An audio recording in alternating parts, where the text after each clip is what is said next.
Egyáltalán nem használom a Facebookot, viszont az ismerőseim elég gyakran használják.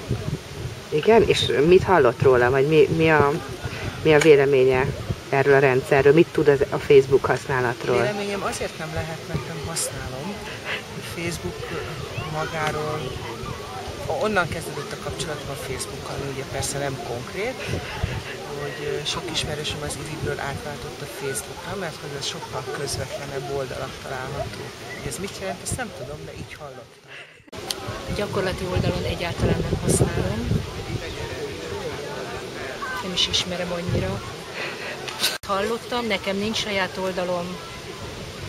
Lányomnak van saját oldala, amin időnként szoktam nézelődni.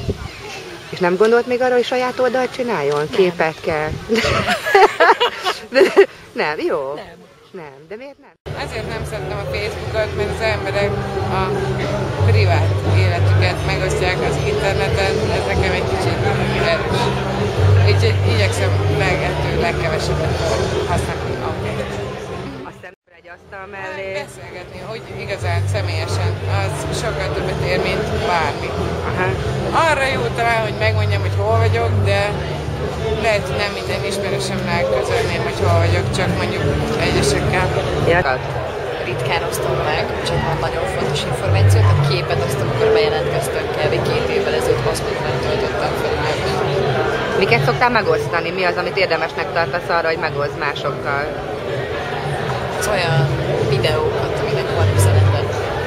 Hát szinte mindig be vagyok jelentkezve Facebookra, ahol vagyok, de igen. És információkat is osztasz meg magadról? Igen. Hát keveset, meg észszel. Szóval nem esek abban a hibába, hogy mindent megosztom. Aha. És a barátaiddal ott tartod a kapcsolatot is? Vagy... Hát... Nagyjából, de személyesen is inkább, szóval passzomat beszélem meg, hogy mikor találkozunk, stb. Lájkolom, amit lehet, aztán csá. De miket szoktál lájkolni? Leginkább? Vicces Ami dolgok? tetszik. Ami tetszik. Hát nyilván. Nagyon rossz, igen, de Mindenki fél a kamerától. Szóval mi a kérdés? Hogy milyen gyakran használod a Facebookot? Naponta. Ő Facebook földje. Napi 12 órát Facebookozik. Nagyon helyes. És miket szokott megosztani? Te olvasod, amit ő megoszt? Nem, ő csak a képeket nézi. Mindenkinek, mert otthon. Ja, és mindenki akar. De mire használod leginkább? Én ott lájkolom a Tocibát.